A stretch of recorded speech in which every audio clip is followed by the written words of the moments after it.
नमस्कार, मैं अनिल कुमार श्रीवास्तव। आप देख रहे हैं दैनिक जनजागरण न्यूज। आज एक बार फिर हमारे स्टूडियो में आए हैं स्पर्श सिन्हा जी। स्पर्श सिन्हा जी के विषय में बता दें, अभी आप एक प्रदेश स्तरीय अवार्ड लेकर अपने गृह जनपद लौटे हैं और आपका स्पर्श जी बहुत बहुत स्वागत है। बहुत बहुत धन्यवाद अनिल। स्पर्श जी, अभी आपको जो अवार्ड ग्रेटर नोएडा में मिला, कौन सा अवार्ड था वो? बेसिकली ये इन्फ्लुएंसर्स को दिया गया है और ये जो पूरा इवेंट था ये नमस्कार फाउंडेशन है जो लगातार सोशल मीडिया इन्फ्लुएंसर्स क्रिएटर्स के लिए लगातार काम कर रही है। इनकी तरफ से ग्रेटर नोएडा में एक इवेंट था GNI में, जहां उत्तर प्रदेश के सभी 75 जिलों में जो टॉप क्रिएटर्स इन्होंने सेलेक्ट किए थे उनको वहां पर उन्होंने best creator in the district ये अवार्ड सम्मानित किया था। स्पर्श जी, जो ये आपको सम्मान मिला है, प्रदेश स्तरीय सम्मान, इसका श्रेय किसे देना चाहेंगे? देखिए, इसके श्रेय की जहाँ तक बात है तो सबसे पहला श्रेय तो मेरे माता पिता को ही जाएगा, क्योंकि एक तरीके से कहा जाए तो मैं घर से भी निकलता हूँ या बाहर भी रहता हूँ, कई दिनों तक हम बाहर रहते हैं, कवरेज पे जाते हैं, तो कहीं ना कहीं पेरेंट्स का बहुत बड़ा सपोर्ट होता है। अदरवाइज आप तमाम चीज़ें नहीं कर सकते और उनका बहुत बड़ा सहयोग है सारी चीज़ों को मैनेज करने में, चाहे मेरे को लेकर हो या फिर तमाम चीज़ें जो रहती हैं। तो ये जो अवार्ड मिला है ये मैंने उन्हीं को समर्पित किया है और मेरे पेरेंट्स के लिए ही उन्हीं का बहुत बड़ा ये श्रेय है, उन्हीं का ही सपोर्ट है जिसके उनके आशीर्वाद से मुझे ये मिला है। दूसरा, आप तमाम दर्शक, आप तमाम जो प्रशंसक हैं जो लगातार अपना सपोर्ट हमें देते हैं, हमारी पूरी टीम को देते हैं, उनका बहुत बड़ा सहयोग है जिसके बदौलत ही मुझे ये अवार्ड मिला है। स्पर्श जी, आप युवा पत्रकारिता का इस जनपद में एक बड़ा चेहरा, अगर कहें तो अतिशयोक्ति नहीं होगा, क्योंकि आप प्रदेश की राजधानी में एक बड़े चैनल में को प्रोड्यूसर और एंकर का वर्क कर रहे हैं। हम आपके पत्रकारिता पे चले, उससे पहले जानना चाहेंगे, चूंकि आपको एक क्रिएटर इन्फ्लुएंसर के रूप में एक अच्छी पहचान मिली है प्रदेश में, एक बड़ा सम्मान, जिस मंच पे मुख्य अतिथि के रूप में उप मुख्यमंत्री स्वयं मौजूद हूँ, तो एक बड़ा सम्मान ही कहेंगे इस प्रदेश का। आपकी रुचि सोशल मीडिया में कैसे हुई और कब? देखिए, उस आपके सवाल पर आऊँ उसके पहले ये मेरे लिए बड़ा सौभाग्य था कि उत्तर प्रदेश के उप मुख्यमंत्री ब्रजेश पाठक मंच पर थे और मुख्य अतिथि के तौर पर वहाँ मौजूद थे और उन्हीं की मौजूदगी में ये पूरा कार्यक्रम इस भव्यता के साथ हुआ और वहाँ हम सभी को सम्मानित किया गया। निश्चित तौर पे मेरे लिए जितना ये गर्व की बात होगी, उतना कहीं ना कहीं मैं इसके लिए पूरे लखीमपुर जनपद को, हमारे तमाम दर्शकों को जो हमें देखते हैं सोशल मीडिया पर, जो तमाम हमारे वीडियोस को, हमारे प्रोजेक्शंस को देखते हैं, उनके लिए कहीं ना कहीं बहुत मेरा ये आभार रहेगा कि उन्हीं की वजह से मुझे आज ये मुकाम मिला है और आज ग्रेटर नोएडा में ये एक इवेंट में मुझे सम्मानित किया गया। अब आते हैं, आपने ये सवाल किया कि इन्फ्लुएंसिंग और ये सोशल मीडिया कंटेंट क्रिएशन में किस तरीके से हम आए।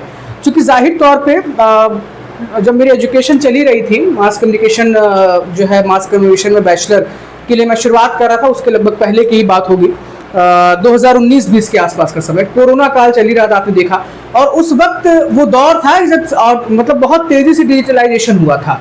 लगातार जो गवर्नमेंट है, सेंट्रल गवर्नमेंट, वो लगातार डिजिटल को लेकर फोकस कर रही थी।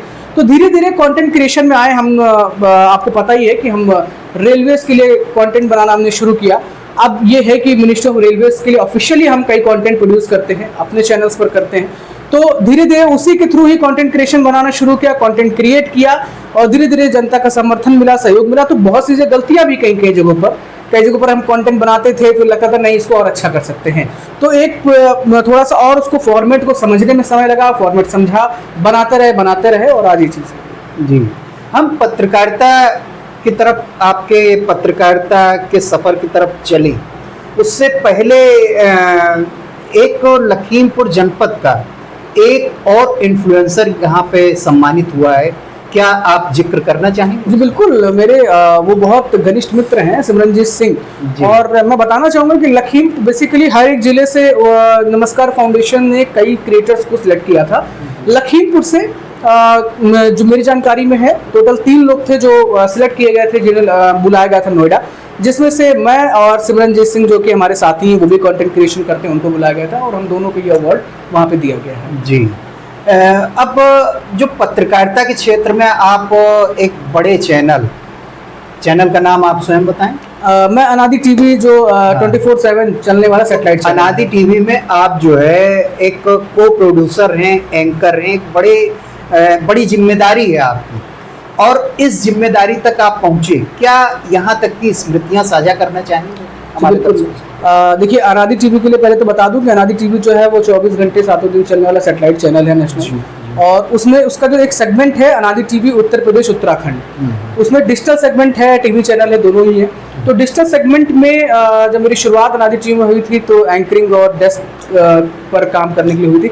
उसके बाद जिस तरीके से हमारा जो वहाँ संस्था हमारी है अनादि टीवी, हमारे जो सीनियर्स हैं वहाँ पे, उन्होंने हमें ये जिम्मेदारी सौंपी कि हम वहाँ पे प्रोड्यूसिंग भी करें, तो को प्रोड्यूसर के तौर पे काम कर रहे हैं, एंकरिंग कर रहे हैं। रही बात वहाँ तक पहुँचने की, तो उसके पहले शुरुआत मेरी कहीं ना कहीं ये कंटेंट क्रिएशन से ही हुई है, जो मैं एंकरिंग करता हूँ या जो मैं कैमरे पर बोल पाता हूँ, और आप लोग जो कहते हैं कि हम अच्छा बोलते हैं, ये तो आप ही लोग तय करें।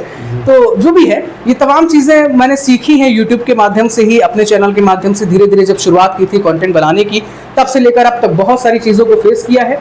लोगों का कई अपार समर्थन है, तो कुछ एक आध लोग ऐसे भी होते हैं जो आपको नहीं चाहते कि आप आगे बढ़ें, चाहे वो किसी भी फील्ड में हो, हर किसी के साथ होता है। मुझे लगता है वो चीज़ होनी भी चाहिए, वो आपको और आगे बढ़ने के लिए आपको प्रेरित करती है, और वही चीज़ मेरे साथ रहेगी। हालांकि हम पिछले अपने आपसे जो टॉक हुई थी जी, उसमें स्वामी विवेकानंद जी के आदर्शोन्मुखी चिंतन पे आधारित वो टॉक थी, उसमें हम युवा भटकाओ की तरफ आपसे पूछ चुके हैं जी वो सवाल, लेकिन फिर ये दोहराना चाहेंगे। क्यों? क्योंकि आप वर्तमान समय में एक बड़ा सम्मान लेके लौटे हैं, और आप एक बड़े चैनल पे एक बड़ी जिम्मेदारी निभा रहे हैं। आज हम देखते हैं सोशल मीडिया में युवा भटकाव की दिशा में जा रहा है।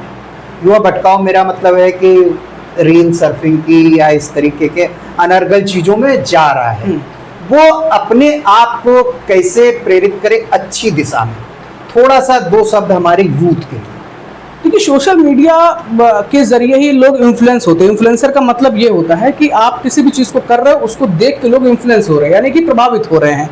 तो अगर हम कोई कंटेंट बना रहे हैं, उससे सामने वाले को क्या फ़र्क पड़ रहा है आपकी ज़िंदगी पर? अगर मैंने कोई कंटेंट किया या आप कुछ बनाते हैं, आप दैनिक जनजागरण जिस तरीके से लगातार बढ़ता हुआ चैनल, आप जो खबर दिखा रहे हैं, उससे लोगों को क्या मिल रहा है? सवाल ये बन जाता है, और उससे लोगों को क्या फ़ायदा है या नुकसान है? तो हमें लगता है कि जितने भी युवा हैं या कोई भी हो, युवा ही क्यों, हर वर्ग के लिए मैं कहूँगा कि आप अगर सोशल मीडिया का इस्तेमाल कर रहे हैं, क्योंकि हर कोई इस्तेमाल कर रहा है, तो कोशिश करिए कि आप ऐसे कंटेंट को देखें जिससे आपके या तो जीवन में कोई फायदा हो, या फिर आप उससे किसी को दूसरे को फायदा दे सके, यानी कि इन्फ्लुएंस कर सके किसी और को भी। हर दूसरा इंसान आज इन्फ्लुएंसर है अपने आप में। जो किसी को प्रेरणा दे रहा है वो इन्फ्लुएंसर है, जो कुछ सीख रहा है किसी से वो भी कहीं ना कहीं इन्फ्लुएंस कर रहा है। तो लोगों को ये कोशिश करनी चाहिए कि अच्छा कंटेंट देखें, अच्छी चीज़ों को समझें, और ज़्यादा अपनी जानकारी को बढ़ाइए, नॉलेज बढ़ाइए, तो इससे बेनिफिट में रहेंगे, खास करके युवा वर्ग हमारे जो साथी हैं। बात आपने दैनिक जनजागरण की और आपने बड़ी अच्छी आदर्शोन्मुखी बात की।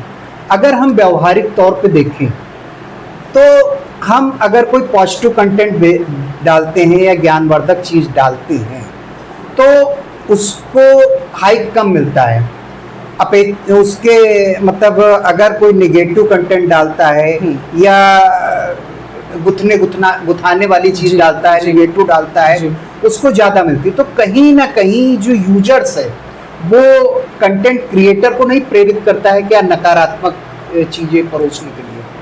नहीं, देखिए क्या कहें? हाँ, एक चीज़ आप इसको अगर देखें तो हमें एक एल्गोरिदम समझना होगा। जो सोशल मीडिया का एल्गोरिदम है, जैसे यूट्यूब है, फेसबुक है, इंस्टाग्राम है, बेसिकली ये 3 ऐसे बड़े प्लेटफॉर्म है, मिला जुला के एक्स को भी आप ले लीजिए, ट्विटर को, तो ये 4 ऐसे प्लेटफॉर्म है जहां पर सबसे ज़्यादा जो दर्शक हैं, सबसे ज़्यादा जो व्यूअर्स हैं, वो वहीं पर पहुंचते हैं सबसे ज़्यादा अपनी जानकारी को लेने के लिए। अब रही बात कि जो पॉजिटिव कंटेंट है, अच्छा कंटेंट है, वो क्यों नहीं उठ रहा है या वो क्यों नहीं बढ़ रहा है, इस सवाल जो आपका है, और नेगेटिव कंटेंट को क्यों इतना बूस्ट मिल जाता है? 2 वजह है। आप एक बात को समझिए, अच्छी चीज़ लोग खाना नहीं चाहते, स्ट्रीट फूड हर कोई खाना चाहता है, जबकि आपको पता है कि आप स्ट्रीट पर खड़े होकर जब खा रहे हैं, मुझे भी पता, मैं भी खाता हूँ, लेकिन मुझे पता है ये चीज़ आपकी हेल्थ के लिए नुकसानदायक है, फिर भी आप खा रहे हैं।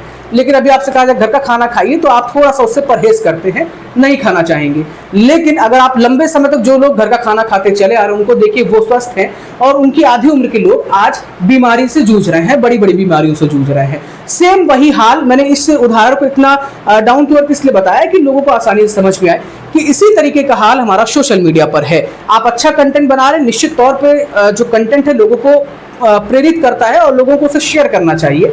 लोग नहीं शेयर करते, मैं आपके पेज पे देखता हूँ कई सारी ऐसी वीडियोस जो बहुत अच्छी हैं लेकिन उस पर व्यूज कम आए, क्यों? क्योंकि शायद लोगों ने उसे नहीं शेयर किया, जो भी है। तो मुझे लगता है कि लोगों को शेयर करना चाहिए। हालांकि ये जरूर आप मानकर चलिए कि जो अनर्गल है या कोई कह दीजिए एक तरीके का खाली ग्लिच वाला जो कंटेंट होता है, क्लिक बेट जिसे कहते हैं, कुछ समय के लिए वो चल सकता है, क्षणिक होता है, वो कुछ समय के लिए आपको बूस्ट दे देगा, लेकिन लंबे समय तक वो नहीं टिकेगा। और जो अच्छा काम होता है, जो आपने अच्छा कंटेंट किया है, वो लंबे समय तक टिकेगा, चलता रहेगा, धीरे धीरे आपको वो देके जाएगा। तो मैं यही राज जानना चाहता हूँ, क्योंकि मैंने आपके सारे कंटेंट देखे, ज्यादातर पॉजिटिव होते हैं, कैसे हाइक मिलता है? देखिए क्या है, अगर आप रेलवे के चैनल की हमारी बात कर रहे हैं तो उस पर अगर हम देखें तो उसका एक पूरा फॉर्मेट है। यकीन करिए जब मैंने शुरुआत की थी तो मुझे कोई फॉर्मेट नहीं पता था। 2019 में जब शुरुआत हुई तो मुझे कोई फॉर्मेट नहीं पता था कि कंटेंट का फॉर्मेट क्या है, क्योंकि रेलवे का कंटेंट मतलब सीधा आप जो भी बोल रहे हो वो सीधा सरकार तक जा रहा है, वो सीधा रेल मंत्रालय तक जा रहा है, हर एक अधिकारी तक जा रहा है। अगर आप कोई गलत इंफॉर्मेशन दे गए तो उसका भी खामियाजा आपको देखना पड़ेगा। और क्योंकि एक तरीका का वो न्यूज़ फॉर्मेट है, आप न्यूज़ करते हैं, आपको खुद पता है कि न्यूज़ में बहुत सारी चीज़ों का हमें समझ के रखना पड़ता है, सामंजस्य होता है। रही बात पॉजिटिव कंटेंट की, तो चूंकि उस पर जिस तरीके का कंटेंट है वो rail information, rail technology, future technology in the railways, तमाम चीज़ें हम प्रोजेक्शन लेके चलते हैं। निश्चित तौर पे कई शुरुआत हमने भी देखा व्यूवरशिप कम होती थी, लेकिन धीरे धीरे व्यूवरशिप बढ़ी, क्योंकि एक ऑडियंस आपकी बेस बन जाता है जो सिर्फ और सिर्फ इसी को देखना चाहता है। एक वर्ग ऐसा भी होता है जो सिर्फ इस चीज़ को फोकस करता है कि हाँ हमें ये चीज़ नॉलेज लेनी है, वो देखेगा। आज ये है कि अगर हम कोई भी कंटेंट डालते हैं, यूट्यूब की बात करें, यूट्यूब पर लोगों की वीडियोस उठाना लोगों को बहुत मुश्किल लगता है, लेकिन बाय गॉड ये है कि आप लोगों के सपोर्ट से हमारी वही कोई भी वीडियो वो उठती है, वो चलती है, सिर्फ इसी वजह से कि कंटेंट हम बनाते हैं। कोशिश रहती है जो मेरी गाइडलाइंस है, जो मैंने खुद अपने लिए बनाई है, उसी पर आधारित मैं काम करूं, बाकी जनता पे छोड़ दिया। 4 साल से जैसे चल रहा है वैसे वो लोग समझते हैं और वो लोग देखते हैं। तो चलते चलते स्पर्श जी, आप हमारी ऑडियंस को संदेश दें, यूथ को संदेश दें। उससे पहले हम अपील करना चाहेंगे, यूं ही हमें देखते रहने के लिए लाइक सब्सक्राइब जरूर करें, क्योंकि आपका सब्सक्रिप्शन हमारे मनोबल को बढ़ाएगा और हमें आगे बढ़ने के लिए प्रेरित करेगा। स्पर्श जी, आप यूथ पत्रकारों को, यूथ कंटेंट क्रिएटर्स को, यूट्यूबर्स को क्या संदेश देना चाहेंगे? जी बिल्कुल, देखिए जिस तरीके से लगातार आर्टिफिशियल इंटेलिजेंस यानी कि एआई आ रहा है, एआई ने पूरी तरीके से हमें और आपको जकड़ ही लिया है।